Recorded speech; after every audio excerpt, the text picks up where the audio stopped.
પૂરી બનાવવાને આપણને જોશે નમક, 1 કપ મેદો, 5 ચમચી ઘી, ચોખ્ખું ઘી હોય તો વધારે સારું, અને દૂધ. આપણે પૂરી બનાવશું તો આપણે એમાં પાણી યુઝ નહીં કરીએ, ફક્ત દૂધથી જ આટો બાંધી લેશું.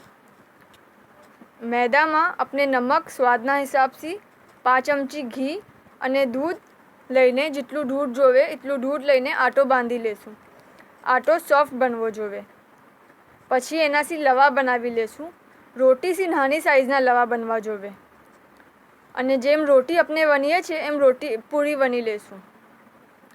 1 કલાક તક આપણે સુકાવા દેશું. અડધો કલાક પછી આપણે પલટાવી દેશું તાકે બરાબર બેવે સાઈડથી પૂરી સુકાઈ જાય.